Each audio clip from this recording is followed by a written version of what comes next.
Estábamos hablando de convergencia uniforme desde la clase pasada, ¿no? Entonces, teníamos claro que una sucesión de funciones se llamaba uniformemente convergente si, pues para todo epsilon mayor que cero, existía un n,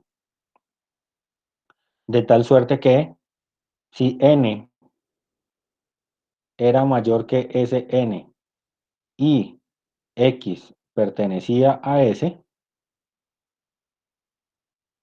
la distancia entre la enésima función de la sucesión y la función candidata a ser límite era menor que epsilon. ¿Listo? Y a eso era lo que llamábamos, de alguna manera, convergencia uniforme, y creo que el día de ayer ya jugamos un poquito con este dibujito que está acá y entendimos más o menos cómo funcionaba, ¿cierto?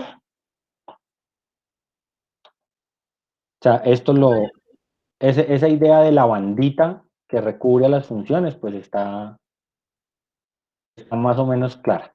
Entonces, digamos que ahora lo que vamos a empezar a mirar son las propiedades de esa convergencia uniforme. Es decir, vamos a mirar que esa idea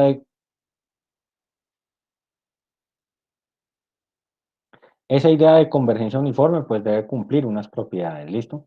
Y pues esas propiedades van a estar dadas por unos teoremas y yo creo que ustedes ya más o menos intuyen lo que va a pasar el día de hoy, y es que si ayer dimos una definición delta epsilon, el día de hoy pues tenemos que coger ese delta epsilon y ponerlo como a marchar, ¿no? Entonces, pues vamos a ir construyendo los teoremas, los vamos a ir demostrando, y pues ustedes ya saben que todo va a ir como muy pegado a la idea del delta epsilon, ¿listo? Entonces, el primer teorema, la primera idea que vamos a construir el día de hoy, es que si f sub n converge a f uniformemente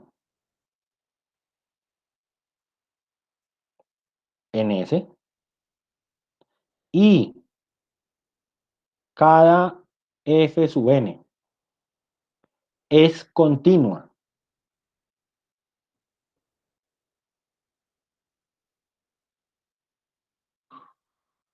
en cada punto P de S, eso en otras palabras sería decir f sub n continua en S, ¿no? O sea, pues, ¿qué quiere decir que una función sea continua en el intervalo? Pues que es continua para todos los puntos del intervalo. Entonces, si f sub n tiende a f y cada f sub n es continua en todo el intervalo, entonces f, que es la función límite, también es continua en P.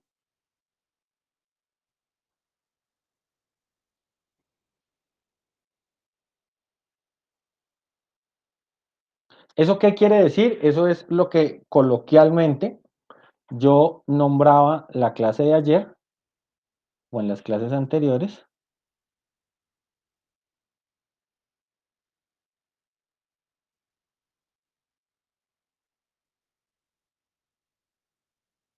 y es que cuando hay convergencia uniforme, la continuidad es una propiedad que se hereda.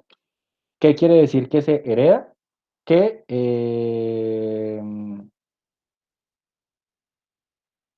que trasciende de unas a las otras. Entonces vamos a mirar la demostración. Digamos que la demostración pues eh, es una demostración delta epsilon, entonces la vamos a mirar con calmita. Entonces, ¿qué es lo que tenemos que probar?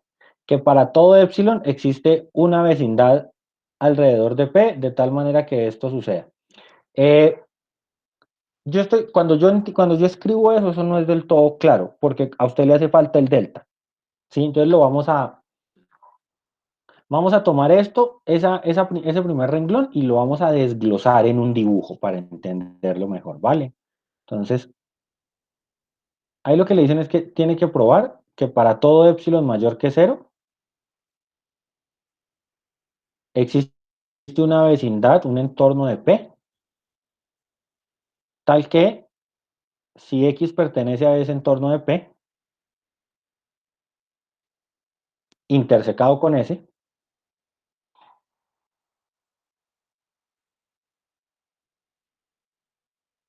la diferencia de los límites es T. ¿Listo? Sí, me quedó cortico el renglón. Pero bueno, entonces, ¿cuál es la idea? Empezamos mal con esa recta.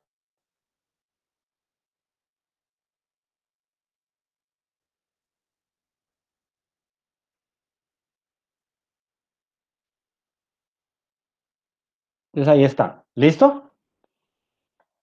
Tengo la... Necesito tener algo y es el entorno S. Entonces, este que está aquí en rojo, para que lo retiño y lo puedo hacer más grueso, ¿sí o no? Entonces, este es el entorno S. La función a la que convergen es esta F. Y las F sub n van a ser las azules más claritas.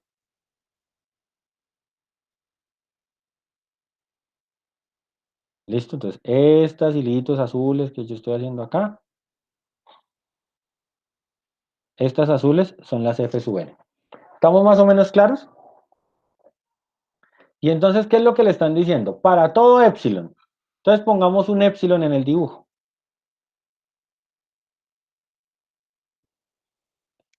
¿Listo? Y lo que me están diciendo es que para todo epsilon, por ejemplo, ese epsilon que yo escogí ahí, que se debe extender en ambos sentidos, como en una franja, tiene que existir una vecindad en la que esto suceda. ¿Ya? Entonces, está muy grueso.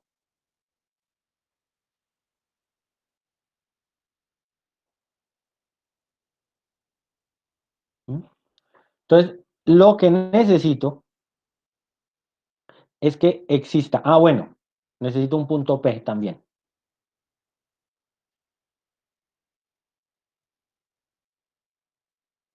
Ese punto es P.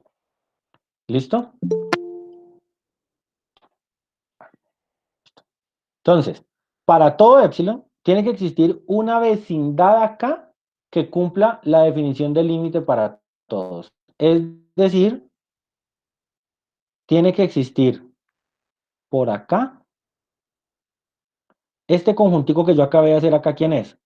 Pues el entorno de P. De tal manera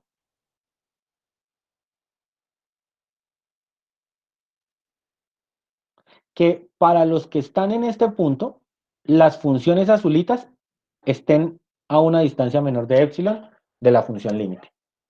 ¿Listo? Ahora, acá dice entorno de P intersección S. ¿Por qué entorno de P intersección S? Porque podría suceder que el conjunto S, podría suceder que el conjunto S estuviese acá y que el conjunto, que el entorno de P fuera este. Entonces, si el entorno de P fuera este y el conjunto fuera este pedazo de aquí afuera no me sirve. Entonces, ¿con qué me tengo que quedar? Solamente con el entorno de P intersecado con S. ¿Queda claro por qué está esa intersección ahí? Sí, señor, profe. Entonces ya ahí vamos entendiendo un poquito cómo va la cosa. Entonces, ¿qué hemos hecho de la demostración? Nada, estamos entendiendo qué es lo que hay que probar. ¿Listo? Entonces vamos a empezar a mirar la prueba.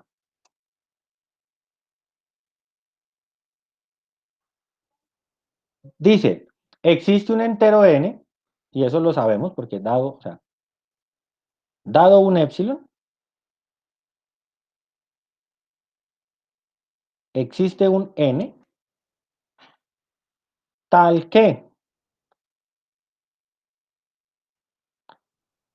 si n minúscula está por encima de ese n mayúscula,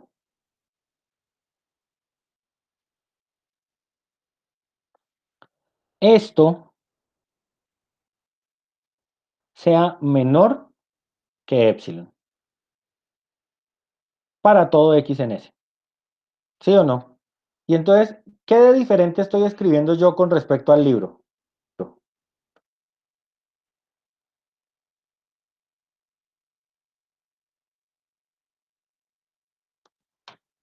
¿Qué estamos haciendo diferente con respecto al libro?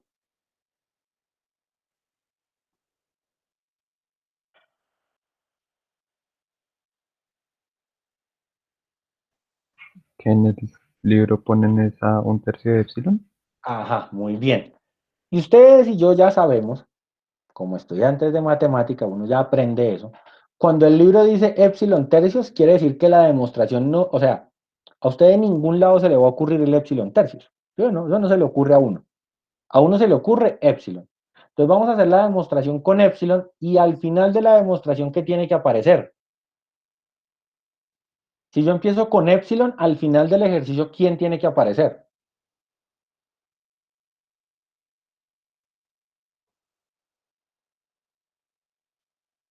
3N. 3 epsilon. Aparece 3 epsilon. Entonces ahí es donde uno dice, ah, no, yo mejor desde el comienzo escojo epsilon tercios para que al final me quede epsilon. ¿Vale? Entonces, primera afirmación. F sub n mayúscula es continuo en P.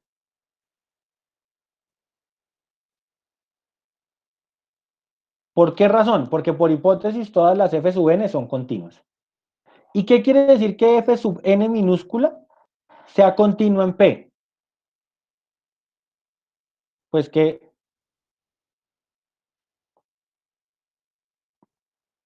existe un entorno de tal manera que esto menos esto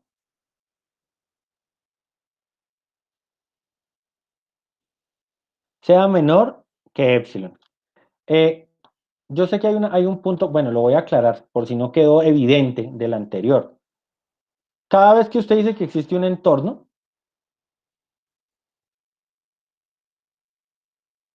esto es el entorno NP, pues NP es lo mismo que el intervalo P menos delta, P más delta, donde esta distancia de acá es delta, ¿sí o no? Entonces, cada vez que usted dice un entorno, pues en realidad lo que está hablando es un intervalo de radio delta. Entonces, por eso es que, o sea, ahí es donde aparece el delta epsilon de la definición. Bueno, entonces, esto pues va a pasar para X que pertenecen a la intersección del entorno con el conjunto S.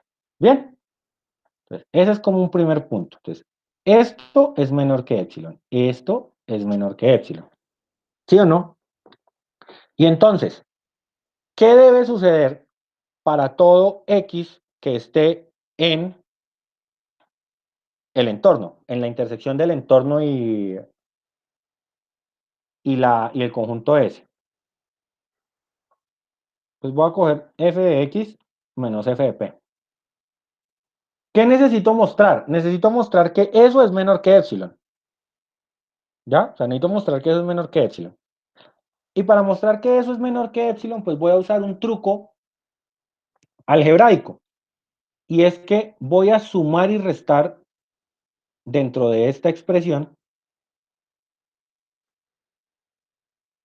f sub n de x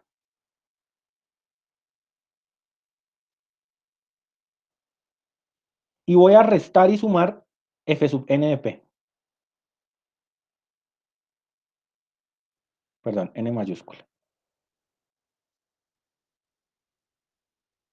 Y esto iría hasta menos f de p. ¿Queda claro qué fue lo que entró a sumar y restar?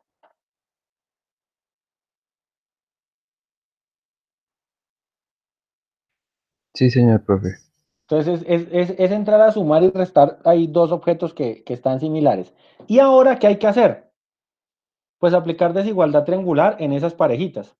Porque entonces esta expresión de acá, f de x menos f de p, es menor o igual que aplicarle la desigualdad triangular a esto. Y en la desigualdad triangular me salen tres valores absolutos. F de x menos f sub n de x. Más f sub n de x menos f sub n de p. más f sub n de p menos f de p. ¿Listo? Y entonces, empezamos a revisar. Por la primera afirmación, este de acá, o sea, por esta primera afirmación, este de acá es menor que epsilon. Por la segunda afirmación, este de acá es menor que epsilon. Y pues, de nuevo, por la primera afirmación, este de acá es menor que epsilon. ¿Sí o no? ¿Hasta ahí estamos claros? Sí, señor. Listo. Y entonces, la distancia entre f de x y f de p es menor que 3 veces epsilon. ¿Ya? Pero pues usted sabe que 3 epsilon es un epsilon, ¿sí o no? Ajá. Pero ¿a usted le gusta que la demostración al final tenga 3 epsilon? No. A nadie le gusta. Entonces, ¿qué hace? Viene y dice, no, pongamos que acá no fuera epsilon, sino epsilon tercios. Pongamos que acá no fuera epsilon, sino epsilon tercios. De tal manera que cuando yo haga esto acá, aparezca epsilon tercios, epsilon tercios, epsilon tercios, y cuando haga la suma, quede solamente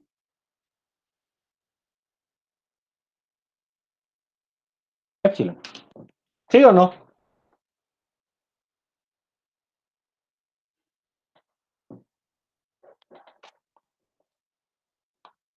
Entonces, yo cuando habíamos hecho pruebas de integración, por allá ¿al comienzo de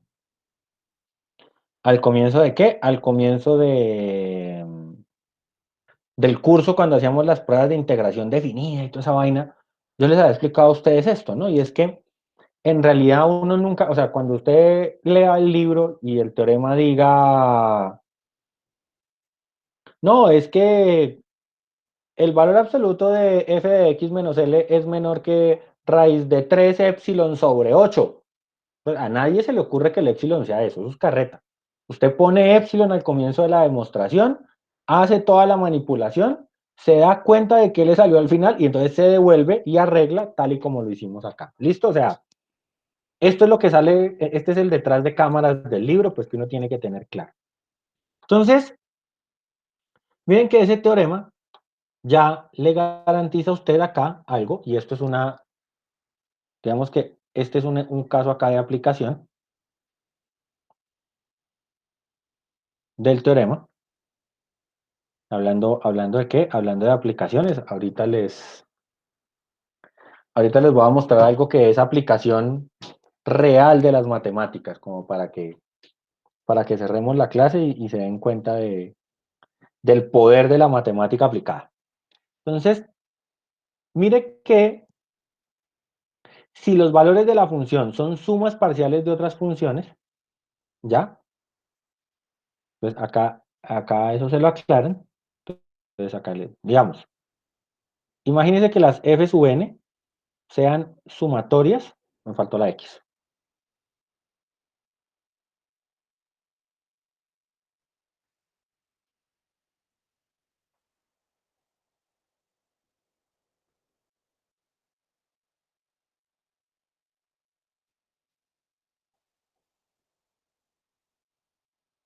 ¿Mm? Imagínense que fueran sumas parciales. Usted dirá, oh, profe, ¿cómo así? Por ejemplo, imagínese esta. Perdón, f sub 0.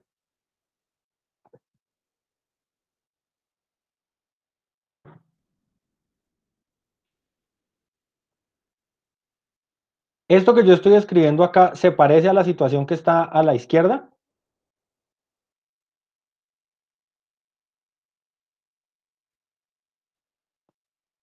¿Sí o no? Sí, señor. Ah, la misma vaina. Entonces, mire que lo que le está diciendo a usted es que si se obtiene así y Si las f sub n convergen a las f puntualmente,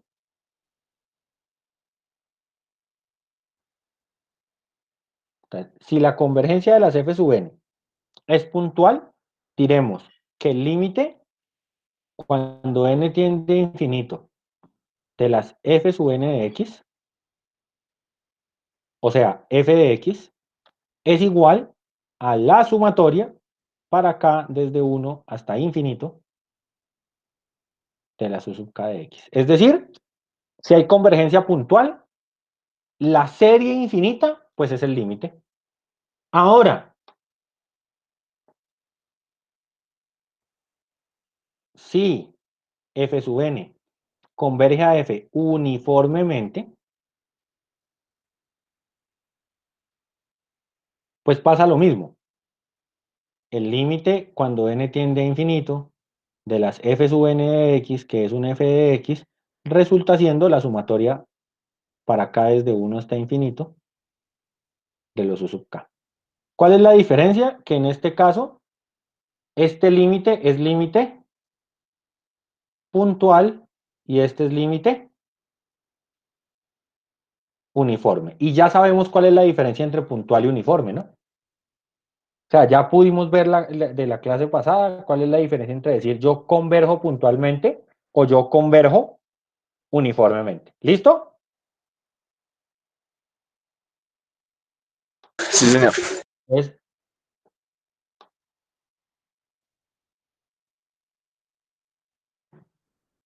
lo que va a pasar es que si cada término u sub k es función, las sumas van a ser funciones y la función grande va a ser continua. Es decir, si u sub k es continua, esto implica que f sub n es continua y esto implica que f es continua. Y pues eso se va a resumir en el siguiente teorema. Es decir, esto me va a garantizar que esas series hechas por sumas por pedacitos continuos convergen a algo que es continuo. Entonces, si una serie de funciones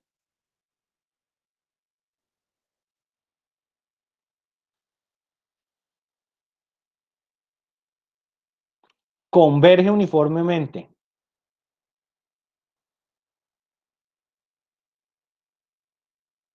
a f en un conjunto S y si cada uno de los u sub k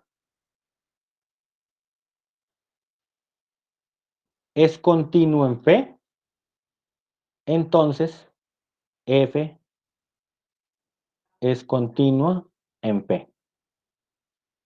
¿Mm? Eso simbólicamente quiere decir que el límite de la sumatoria de las u sub k es igual a la sumatoria de los límites de las u sub k. ¿Listo? ¿Quiénes son en mi ejemplo completo los elementos del teorema? En este ejemplito que yo hice acá, ¿quiénes son las u sub k, quiénes son las f sub n y quién es f?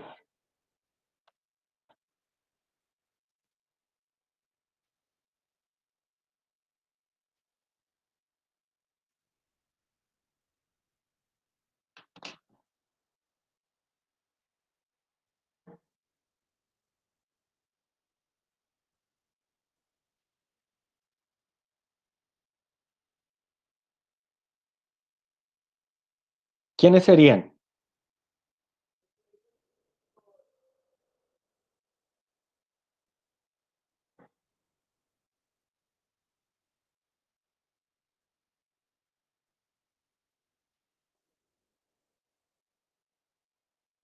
¿Ni idea? ¿Los U sub K serían los polinomios? Pues casi. Los u sub k serían, cada uno de estos sería un u sub k. Estos serían los u sub k.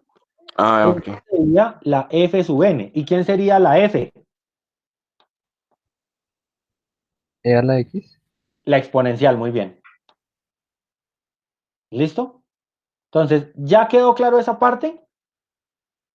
Sí, señor. Entonces, ¿qué consecuencia inmediata tiene esto? Resulta que los polinomios son continuos, ¿cierto?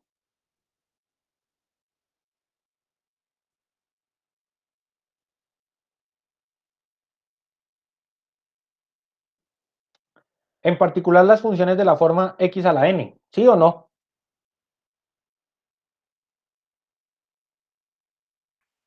Sí, señor. Listo. Entonces, las funciones que se puedan entender como el límite cuando n tiende a infinito de una sumatoria de la forma c sub n x a la n son continuas.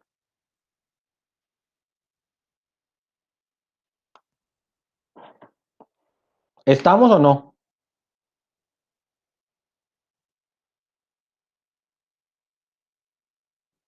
Porque x a la n es continuo. Cuando usted haga sumas de combinaciones con x a la n son continuas.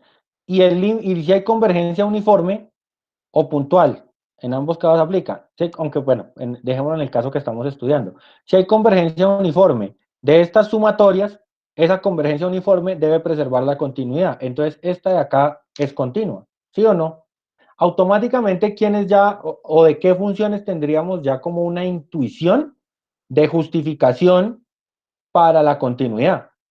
O sea, ¿a qué funciones les puedo garantizar la continuidad con este argumento?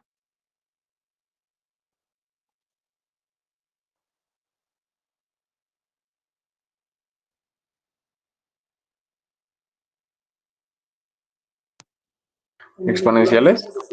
A la exponencial, ¿a quién más?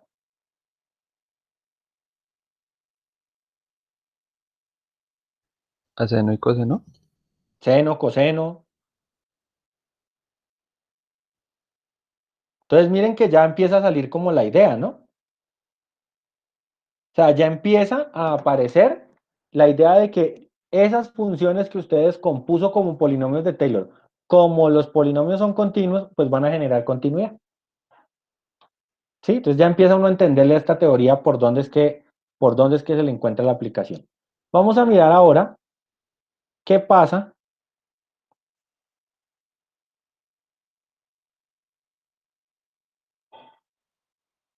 cuando llevamos esto al contexto de la integración. ¿Listo? Insisto en algo que les dije desde ayer y es que en un primer momento no me interesa, en este momento de la clase no me interesa que cojamos cada teorema o cada proposición y resolvamos 2000 ejercicios con ella. ¿Sí? En este momento lo que es clave para nosotros es poder entender, tener una comprensión de qué estoy diciendo yo ahí. ¿Listo? O sea, que usted diga, eso que estoy diciendo significa X o significa Y, pero pues que tenga un significado claro. ¿Estamos? Bien. Entonces vamos a mirar ahora el teorema que preserva la integrabilidad. Entonces arranca igual que el anterior. Supongamos que f sub n converge a f. Esta convergencia va a ser uniforme en un intervalo AB. Es decir, este intervalo AB es mi antiguo conjunto S. ¿Por qué cambiamos del conjunto S a la... ¿Por qué cambiamos? Porque como voy a hacer una integral, necesito un intervalo cerrado. ¿Sí? O sea, necesito hacer voy a hacer la integral sobre el cerrado. Entonces, por eso ya no digo que es un S genérico, sino que le pongo nombre intervalo cerrado AB. ¿Vale? Y que cada f sub n es continua en AB. ¿Listo? Definimos una sucesión G sub n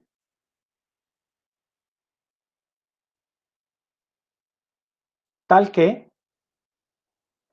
cada término de g sub n de x esté dado por la integral entre a y b de f sub n de t de t, siempre y cuando x pertenezca a b.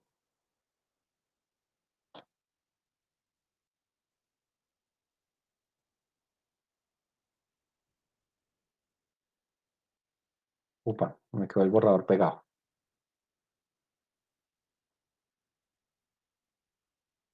¿Listo?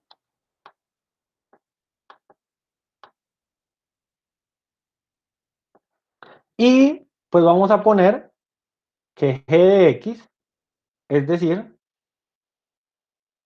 el límite de estas de acá, va a ser la integral entre a y x de f de t de t. Acá me quedó un errorcito pequeñito. Esto no es integral entre a y b, sino integral entre a y x. Que no, espérense que es que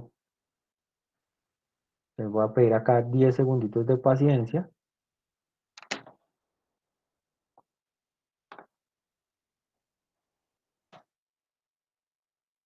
No leía bien, no alcanzaba a ver con claridad el texto. Pues no. Listo. Y lo que me dicen es que entonces G sub n converge a G uniformemente en el intervalo AB. Es decir, en símbolos, que el límite, cuando n tiende a infinito, de las integrales de f sub n es igual a la integral del límite, cuando n tiende a infinito, de las f sub n de t. ¿Listo? Entonces, claro, ya al final cuando uno escribe este último renglón es que entiende toda la carreta del teorema. O sea, el teorema no se entiende al comienzo. Yo soy consciente que cuando uno hace, siempre que uno hace un cambio de variable, eso ya de inmediato es como no tan simple de leer, pero pues bueno, ya le vamos cogiendo el tiro a la cosa. Entonces, ¿qué es lo que estoy diciendo? Si yo sé que el límite si yo sé que las f sub n convergen a f, pues puedo integrar ambos lados. Y el límite de esas integrales tiene que ser la integral del límite. ¿Mm? Entonces esa es más o menos la idea, pero pues obviamente hay que hacer un cambio de variable para poder ir de una función a la otra. ¿Listo? Entonces, ¿queda claro qué es lo que se va a hacer?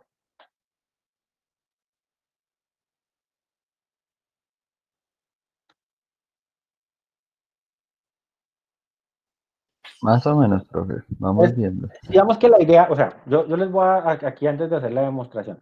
Usted sabe que las f sub n convergen a f, ¿sí o no? Sí, señor. Lo que quiere mostrar es que la integral de las f sub n converge a la integral de f. Es decir, que usted puede coger esa igualdad e integrar a ambos lados. Y que se preserva. O sea, que usted puede integrar a ambos lados y se preserva la convergencia. O sea, que usted integra acá, pero esta flecha no se mueve. Eso es lo que quiere probar. ¿Mm? Vale, profe, sí. Ahora sí. Digamos que esa es más o menos la idea.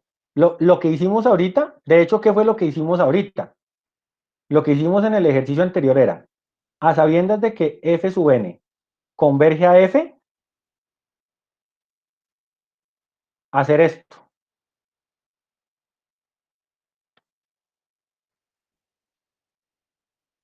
Decir que usted puede aplicar límite cuando x tiende a un punto fijo a ambos lados y la igualdad se preserva. Eso es lo que estamos haciendo.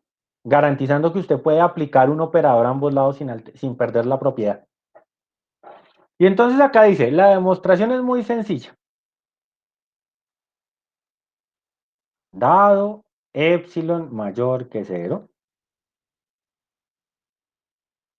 existe un n tal que si n es mayor que ese n fijo, la diferencia entre f sub n t, evaluada en t, y f evaluada en t es menor que epsilon.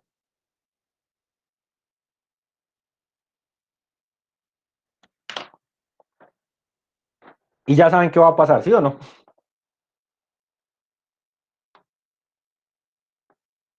En el libro hay un epsilon raro, yo acá puse un epsilon normal, eso quiere decir que cuando yo haga todo mi proceso, al final me va a salir un epsilon raro que se ajusta si hubiese escogido desde el comienzo el que decía el libro. ¿Sí? Pero pues lo que siempre les he dicho, esas deconstrucciones del teorema pues hay que hacerlas. O sea, uno tiene que gastarle el tiempo a hacer estas cuentas y entender de dónde es que sale. Entonces, listo. Asumiendo que se cumplen estas dos cosas, pues entonces, ¿quién sería g sub n de x menos g de x? Si yo quiero garantizar, y eso voy a venirlo acá, si usted quiere garantizar que g sub n converge a g uniformemente, ¿qué tiene que hacer? Tiene que ponerlas en valor absoluto y mostrar que son menores que epsilon, ¿sí o no? Sí, señor. Ese es como el juego siempre. Entonces, esto tiene que ser el valor absoluto. ¿Quién es g sub n? Pues la integral entre a y x de g sub n de t de t. ¿Y quién es g de x? Pues la integral entre a y x de f de t de t. Acá cometí un error, esta no es g, esta es f, porque las integrales de f son las g. Entonces, ¿esto es claro? ¿Sí o no? Pues claro, reemplacé por definiciones. Ahora, esto es igual a tener la integral entre a y x de f sub n de t menos f de t de t. Porque la resta de las integrales es la integral de la resta sobre el mismo intervalo, ¿no? Y acá viene el truco. Esto es menor o igual que la integral entre a y x de f sub n en valor absoluto, f sub n de t menos f de t de t. ¿Eso de dónde salió?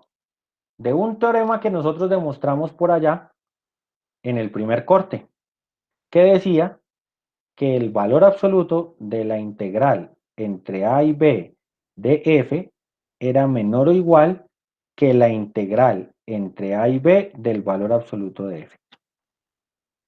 ¿Mm? Eso fue un teorema que se demostró por allá en el primer corte. Y uno dice, esos teoremas que uno demuestra, es que acá tienen su utilidad. ¿Listo? Bien, ahora, ¿qué sabe usted de esta diferencia? ¿Cómo las f sub n convergen uniformemente a f? Esta diferencia de acá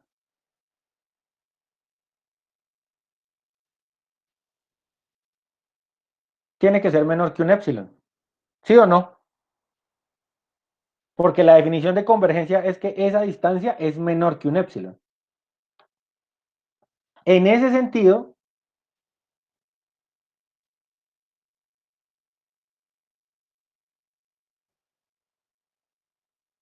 la integral entre a y x de f sub n de t menos f de t tiene que ser menor a epsilon por b menos a.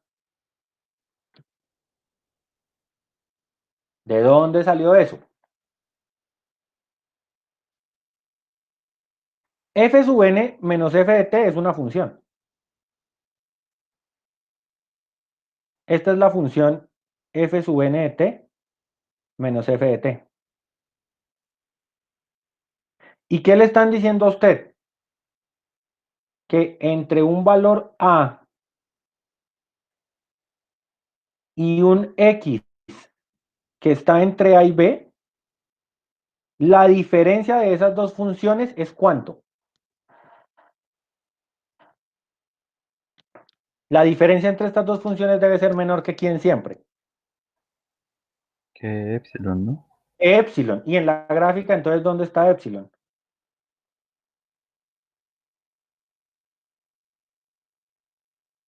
Ahí está epsilon. ¿Sí lo estamos entendiendo o no? Entonces, que esta diferencia sea menor que epsilon, quiere decir que la curvita de las diferencias está acotada por acá. ¿Quién es la integral entre a y x de f de n menos f de t? Pues esta de acá.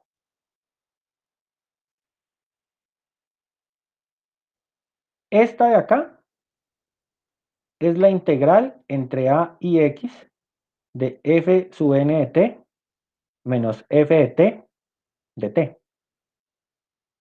¿Y quién es epsilon por b menos a?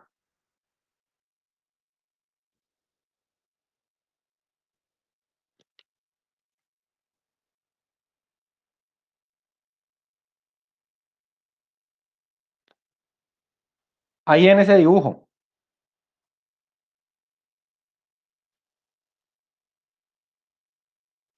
El rectangulito, ¿no? De... Sí, señor. Epsilon por b menos a es este.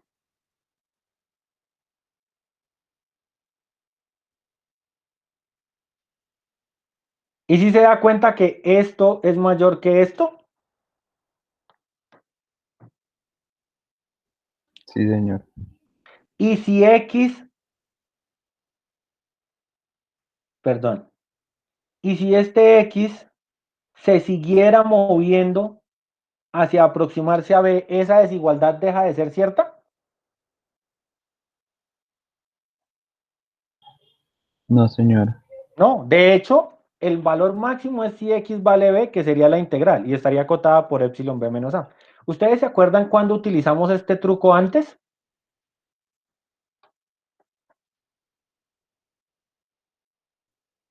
Lo del valor promedio de una... Sí, señor. Esto usted lo utilizó cuando hizo la demostración del teorema del valor intermedio para integrales.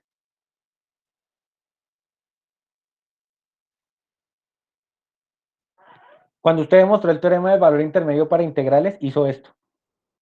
Acotaba con un m mayúscula, con un m minúscula, construía una función continua, el mismo truco. Entonces, listo. Retomo mi demostración. Esta expresión de acá, en virtud de esto que yo expliqué, esto de acá, continúa acá, sería menor que epsilon por b menos a.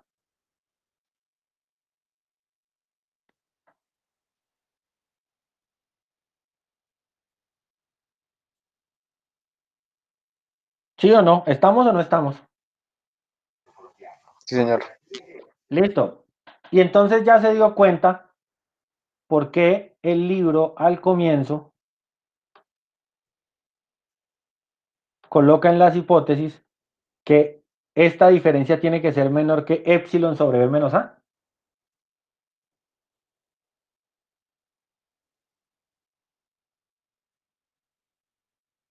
Sí, Entonces, claro, el libro dice, yo esto lo voy a partir Sí, señor, profe. por b menos a, de tal manera que cuando yo llegue aquí a hacer mi razonamiento de la gráfica, esta altura no sea epsilon, sino que sea epsilon por b menos a, y entonces el área del rectángulo rojo va a ser epsilon por b menos a, la altura, por la base. ¿Y cuánto es la base?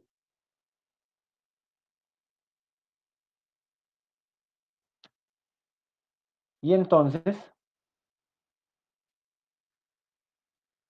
ponen un epsilon.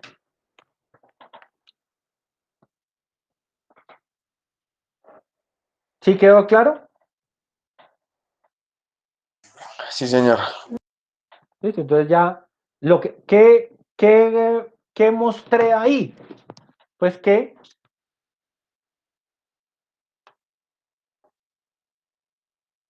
sea, ¿qué me garantizó ese teorema? Pues que en conclusión, si f sub n converge uniformemente a f,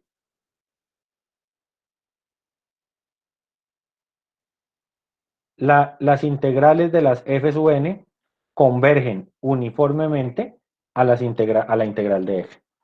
Eso es lo que usted está diciendo ahí, básicamente, ¿ya? Y pues eso de nuevo me va a generar una aplicación.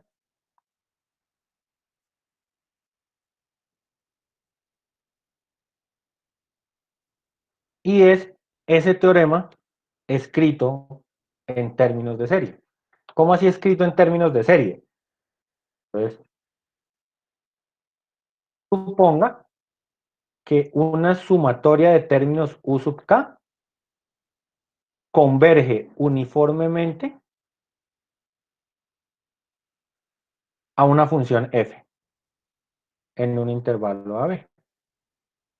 ¿Mm? Entonces,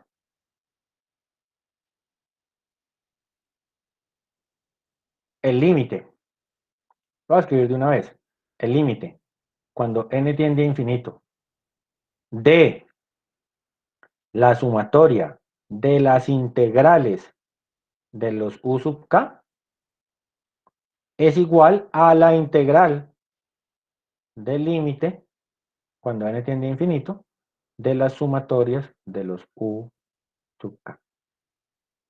¿Listo? Es decir, usted puede aplicar acá, o sea, usted sabe,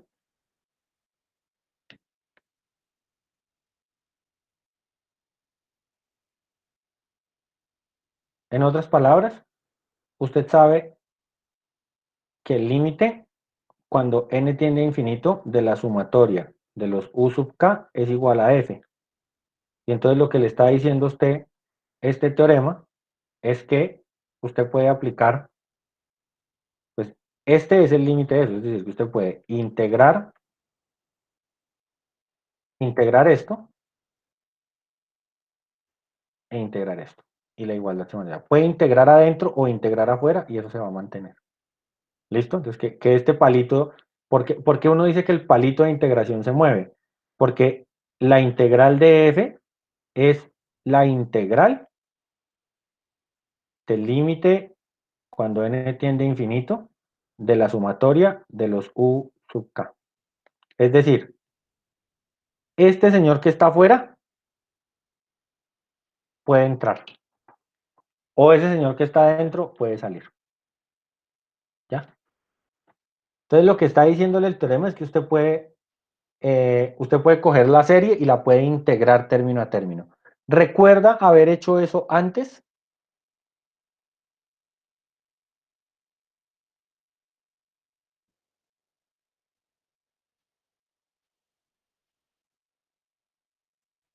Cuando vimos Taylor, ¿no? Sí, cuando vimos Taylor para sacar polinomios el polinomio del logaritmo de 1 menos x, o de 1 más x fue, perdón. ¿Mm? Si recuerdan que o para el polinomio de arcotangente, que uno cogía una expresión, integraba ambos lados y ahí armaba el polinomio. O del polinomio ¿de qué? De coseno se integraba y llegábamos a seno, ¿era? Ah, sí, señor. Claro que sí, eso lo hicimos en clase. Hicimos el polinomio de Taylor del coseno, lo integramos y eso nos dio el del seno. Entonces acá lo que le está garantizando es que usted puede, esa idea que hacía en el infinito Taylor, la puede llevar a infinito. ¿Ya? Entonces, ¿hasta ahí vamos claros?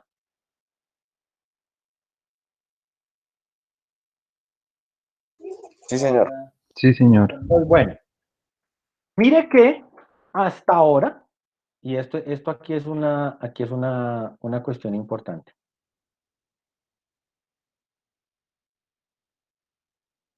Lo que usted sabía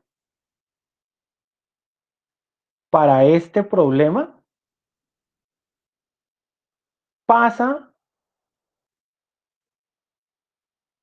a este problema. Es decir, ninguno de los resultados que nosotros hemos visto en este momento es un resultado que sea del todo novedoso. sea, todo lo que usted ha visto acá lo vio en Taylor, tal cual. Lo que pasa es que en Taylor truncaba y tenía un error, acá no, porque acá va al infinito. Pero eso sigue siendo una condición importante. Bien, entonces, para terminar la clase de hoy, será, uy, ¿por qué tan rápido la clase de hoy se termina? Porque pues el último resultado que vamos a mirar, pues es que, digamos que la clase tiene sentido que termine en este último resultado. Y este último resultado que voy a copiar y pegar para que me rinda más el ejercicio, es la prueba M de Weierstrass, el criterio de Weierstrass, ¿vale? Weierstrass pues, es una persona muy importante cuando se habla de análisis, ¿no?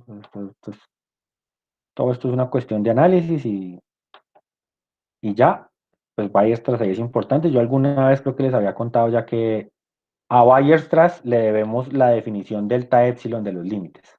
Él fue, ya sabe de quién quejarse. Entonces, ¿qué dice la prueba de M de Weierstrass? Primero entendamos la prueba. Dada una serie de funciones sumatoria de A sub n, entonces usted tiene unas sumatorias de U sub n que convergen puntual a una función f en un conjunto S. ¿De qué va a tratar la prueba de M de Weierstrass? De cuándo, o sea, ¿qué se necesita para que la convergencia puntual también sea uniforme? ¿Listo? Si existe una serie M sub n, bueno, de términos positivos que ahí dice, tal que esa serie acote a esta de acá,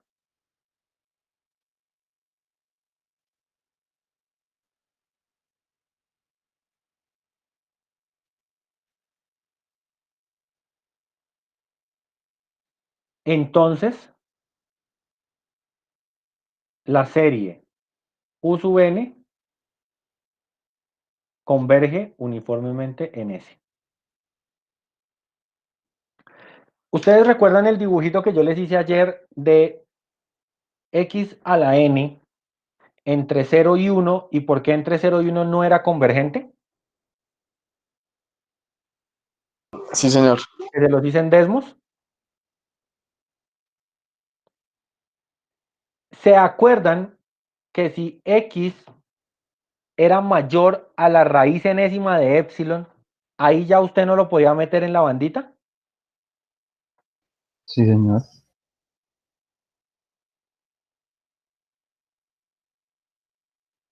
Entonces, en ese caso, para después de ese raíz de epsilon, ¿la función estaría acotada?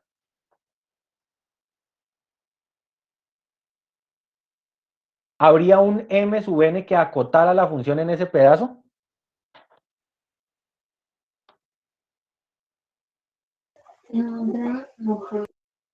¿Qué pasó? Que es que abrió y cerró el micrófono y no lo escuché. La función, no sé, F1. Claro, ahí ya no, ahí, o sea, ya no estaría acotada, ¿cierto? O sea, en esos pedacitos que veíamos ayer, que la función era casi vertical, en estos pedazos ya esa acotación no va a estar. O sea, esta m existe por acá, pero aquí ya va a empezar a dejar de existir. Entonces, ¿qué es lo que me está diciendo la prueba de Weierstrass? Necesito que esta función, que esta serie, además de ser convergente a m, esté acotada. Bueno, no que esté acotada toda la serie, que cada término de la serie esté acotado. ¿Listo? Entonces vamos a mirar la demostración. ¿Ya? Entonces, se hace aplicando el criterio de comparación. Bueno, por criterio de comparación uno garantiza que la serie, que la serie converge. Entonces miremos qué es lo que se hace. Entonces usted toma la función y le resta la sumatoria para acá, desde 1 hasta n de u sub k. ¿Listo? Esto pues tiene que ser igual a la sumatoria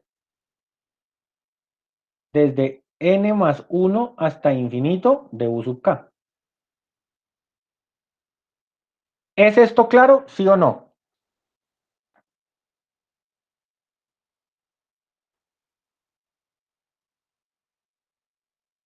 No, profe. La función, esta función, es la sumatoria desde 1 hasta infinito. Porque es el límite.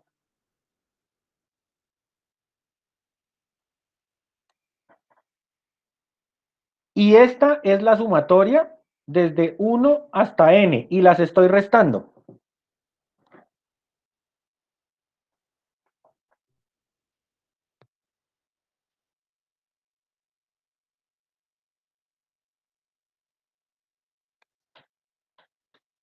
Ahora sí es claro por qué es la sumatoria desde n más 1 hasta infinito. Sí, señor, ahora sí. Ahora sí, profe.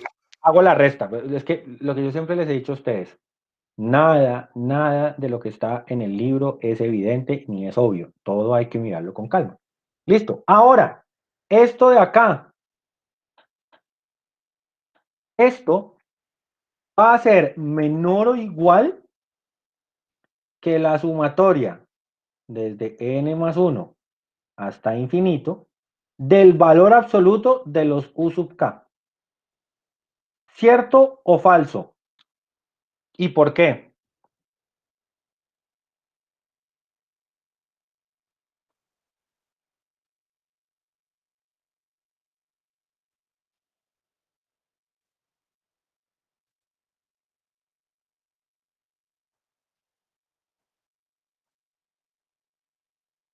¿Sí tenemos pistas por qué o no?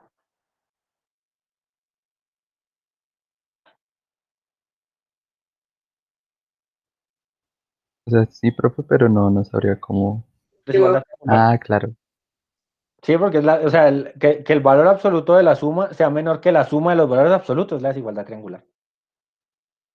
Y resulta que estos valores están acotados ¿por quién? Por m sub n. Y entonces usted tiene la sumatoria desde n más 1 hasta infinito de m sub k. O m sub n, la variable es lo de menos. ¿Listo? ¿Y usted qué sabe de esta de acá? Que por hipótesis esta de acá converge. ¿Listo? ¿Qué quiere decir que converja? Pues que esa sumatoria, desde n más 1 hasta infinito, es menor que un épsilon. ¿Mm? Eso tiene que ser menor que un épsilon. ¿Por qué no le puse los valores absolutos? Porque los términos son positivos, ¿no?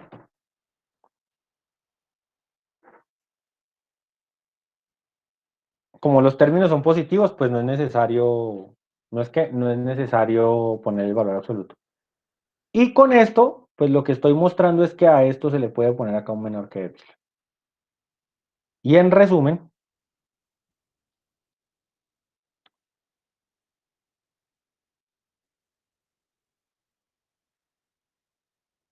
esto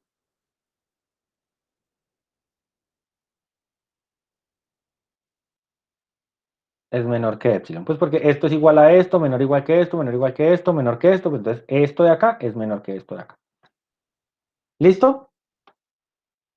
Entonces ya tengo claro que si yo cojo la función y le resto esos valores, esto se va a cumplir. Pero esto tiene que suceder, ¿m?, para todo n que esté después del n mayúscula y para todo x que pertenezca a s. Y entonces lo que acabo de decir es que la sumatoria, bueno, sí, la sumatoria para acá desde 1 hasta n, u sub k, que son las mismas f sub k, convergen uniformemente a f de x. Es decir, Lo que yo necesito es que esas funciones que yo necesito, que yo tengo, estén acotadas en un conjunto. ¿Ya? Entonces, ¿hasta ahí estamos claros?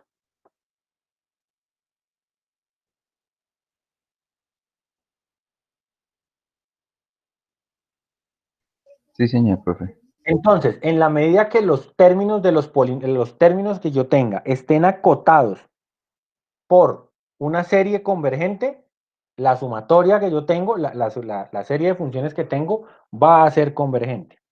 Usted podrá, yo sé que en este momento usted piensa en casos puntuales, por ejemplo, Taylor. Taylor del exponencial. 1 más x cuadrado sobre 2. 1 más x cuadrado sobre 2, más x cubo sobre 6. ¿No? Si yo le empiezo a hacer eso, son polinomios, ¿sí o no? Y los polinomios son funciones, o sea, son polinomios que tienen cada vez más grado. ¿Eso se podrá acotar?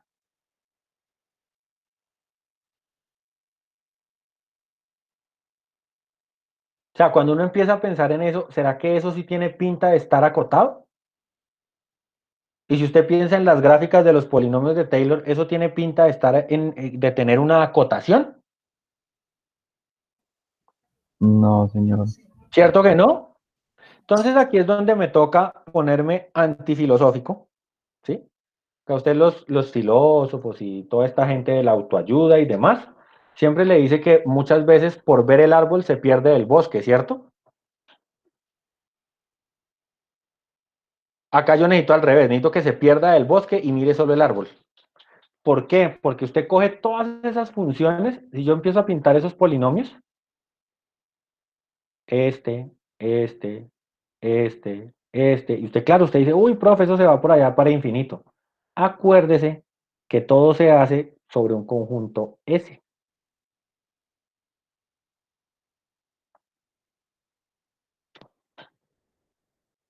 Y todo este ejercicio de demostración tiene que suceder acá en esta ventanita. Y entonces, si yo se lo muestro en esa ventanita, ¿será que hay acotación?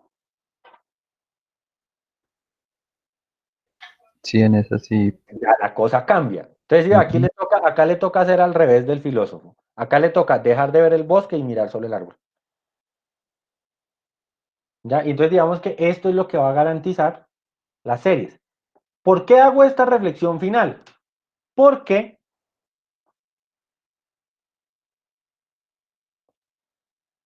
para poder cumplir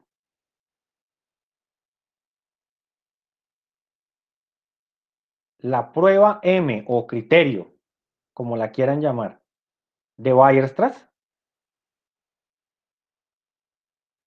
necesito pensar en S.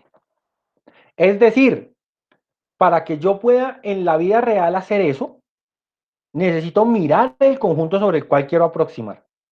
¿Ya? Y esto nos lleva a un problema viejo. Y es que nosotros habíamos dicho, ¿no? Como en otra línea, nosotros habíamos dicho que los polinomios de Taylor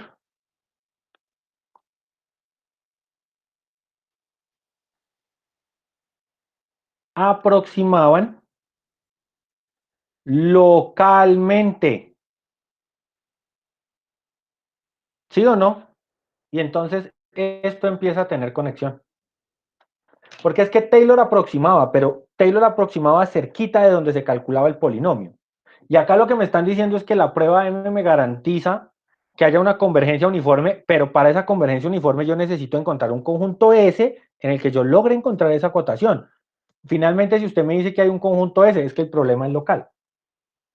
¿Sí? Entonces, mire que la teoría, a grosso modo, la teoría ya le está garantizando a usted que los polinomios de Taylor van a dar a la función que los generó. Es decir, que el límite, o sea, digamos que aquí ya existe una intuición, y es que el límite, cuando n tiende a infinito, del polinomio de Taylor de orden n, de la función f, es f. ¿Mm? Eso está en una intuición. Y de hecho usted ya tiene los teoremas que le permiten integrar ambos lados, aplicar límite a ambos lados, la derivación hereda convergencia puntual, más no uniforme, eso lo podemos mirar con calma la otra clase. Usted ya sabe más o menos que esto sucede, usted ya tiene la intuición de que esto sucede, pero Taylor era un problema local, la prueba M de Weierstrass para poderla aplicar en la vida real tiene un S, entonces esta intuición para volverse un teorema y para volverse un hecho concreto le está faltando algo. Entonces, esto parece ser cierto.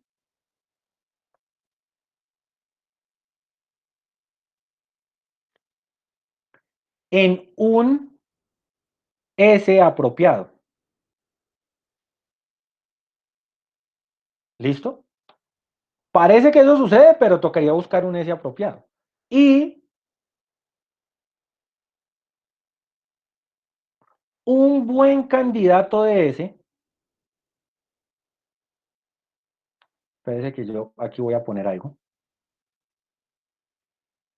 Un buen candidato de S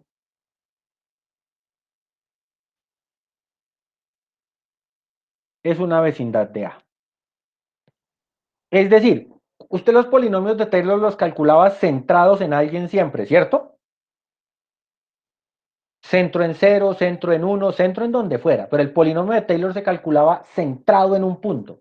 Entonces, pues bueno, yo necesito un candidato a S y al parecer el mejor candidato a S es coger una vecindad alrededor de donde calcula el polinomio de Taylor. Y si yo cojo un intervalo abierto, es decir, algo de la forma A menos delta, A más delta, no sé si cerrado o abierto, por eso no lo estoy marcando. Si yo cojo algo de este estilo, parece que ahí yo puedo encontrar las condiciones locales para que la prueba M de Weierstrass se cumpla.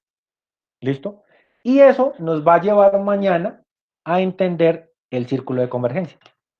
Es decir, la clase de mañana lo que vamos a tratar de hacer es revisar qué pasa en estos intervalos y cómo se puede construir un intervalo en el que toda esta teoría funciona. ¿Ya? Porque ya me di cuenta que el problema es local y ya tengo teoremas que me lo van a garantizar. Lo único que necesito es encontrar el S apropiado. ¿Quedamos claros hasta ahí? Sí, señor.